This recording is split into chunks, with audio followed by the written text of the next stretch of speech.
Now that we have established again that Aaron Rodgers will be a Jet, you have been saying, TJ, this has been all over the map. And normally we don't do what's all over the map on the Rich Eisen Show. We try not to. We stand out. We try to, create the path. There is an eye in Rich and Eisen. I'm looking at it. It's right behind you. Thank you. Top 5 NFC quarterbacks. Yeah. When Aaron Rodgers gets traded to the Jets. There's no if here. That's the difference. When? Everyone else is saying if. Around these parts, it's when. When he gets traded to the Jets. All right, let's go. Hit it. Here we go. When Aaron Rodgers gets traded to the Jets, there will be a new pecking order in the NFC amongst the quarterbacks.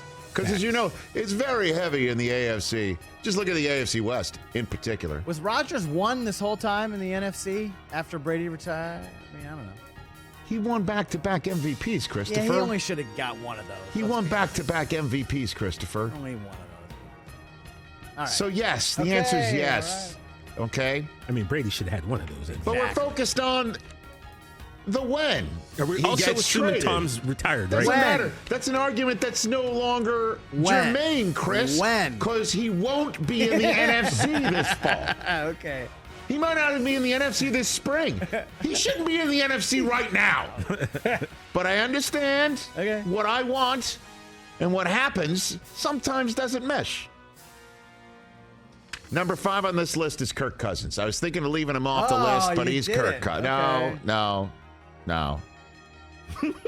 He's 5 on the list. He's Kirk. He's still wearing purple. And boy, do you hear a lot about the Vikings being in on quarterbacks this year. Clearly, they're not moving up to go get one of the top ones. We'll see if they shock the world and try and move into a spot like, say, 3rd overall to go get Anthony Richardson if they love him so much. Do they stay put where they are and snag Hendon Hooker and get a 5th year of contractual control of him once they're sitting there 24th overall? That's for another day. But for the moment, Kirk Cousins has to be on the top 5 list of NFC quarterbacks when Aaron Rodgers is gone. Number 4 on the list is a new arrival. He's the guy who is now the king of New Orleans. I'm putting Derek Carr, number 4 on this list.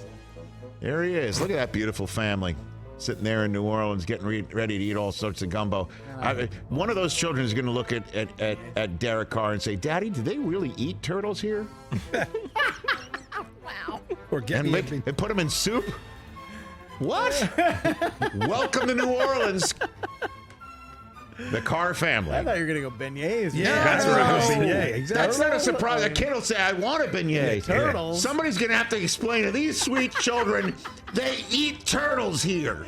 Come on. And turn them in a soup. Come on. Is that wrong? A little bit.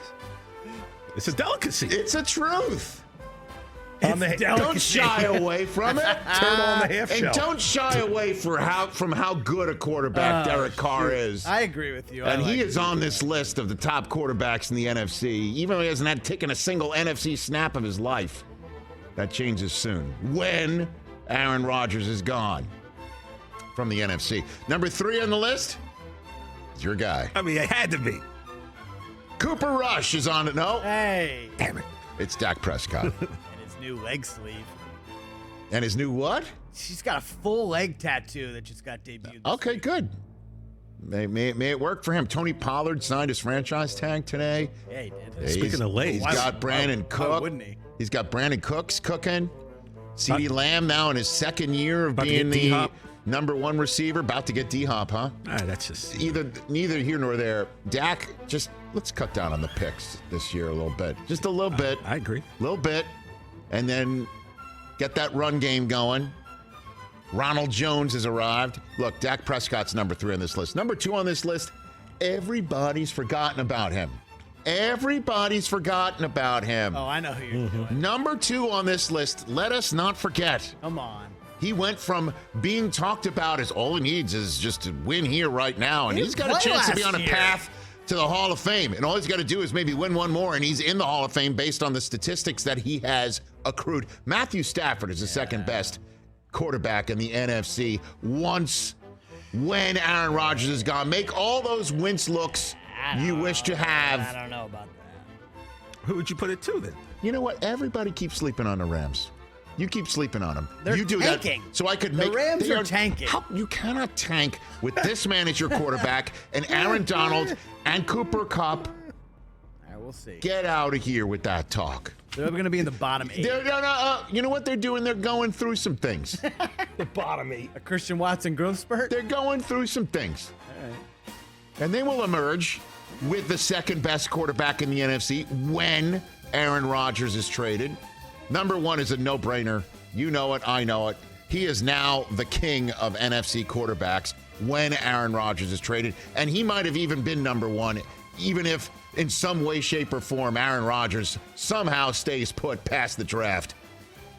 Jalen Hurts is your number 1 quarterback in the NFC. This is his conference to rule for time to come. It's his conference right now. We're paying rent in it. Interesting. You and I all know that I don't know if there's a betting favorite on anybody being on the cover of Madden this fall. Oh, he for sure is going to be Over. cover, right? Over. Yeah, put him on there and get that Over. jinx.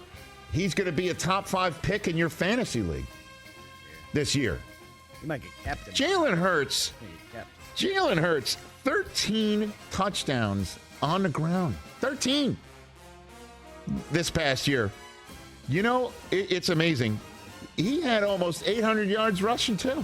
He almost had a 1,000-yard rushing season for Philadelphia. And everyone else was running the ball. Miles Sanders had 1,269 rush yards. And he almost ran for 1,000, too. He's the number 1 on this list. Period. End of story. And it's going to be a while till anybody knocks him off that spot. I think we need one more. All right, we'll give I will give you one more, and this guy was almost number 5, and I did this just to piss off Chris Brockman. It's not Albert Einstein. Oh, is it Daniel Jones? It's Daniel Jones. Brilliant. I almost put him 5th on this list because he beat Kirk Cousins in a playoff game. He won a playoff game. Kirk Cousins did not last year. This guy is a two-way threat. Kirk Cousins is not, nor is Derek Carr. This guy is a two-way threat, and his ability to repeat his performance last year and surpass it is going to be a storyline that I'm looking forward to watch play out in the NFL this fall, because once you have been paid in New York, it's amazing. All we New York fans want is for players to do well enough to get paid. That's all we want. It's not my money. Forget about it. Yeah, but you're not going to let this guy walk. Let the Steinbrenners have 50 cents, in the couch cushion, right? All I got to do is lift up the couch, and there's the Franklin Mints under there from the Steinbrenners. You know what I'm saying? Steve Cohen, that friggin' guy. Well, we're saving. We're gonna they don't have to save anything for saving Ohtani. for Ohtani right You'll now. get Ohtani and have all this left over. I'm a Met fan. I couldn't rub 2 cents together for about 50 years. Now I'm thinking everybody should be bought. You know what I mean? Hey, Thanks to Steve Cohen. Forget about it. That's all. That's what New York fans are. But once you get paid and you don't perform well, Man. free lunch. Free lunch.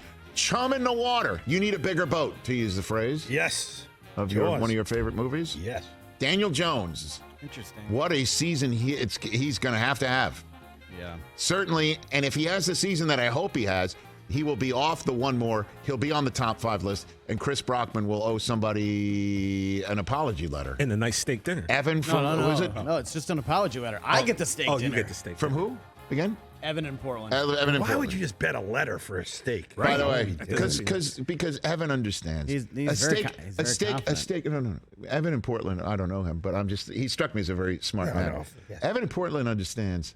A steak dinner is consumed and then forgotten. like half an hour. A letter can be framed and lives forever. Catch the Rich Eisen Show every single day on the Roku channel, 12 to 3 Eastern, for free.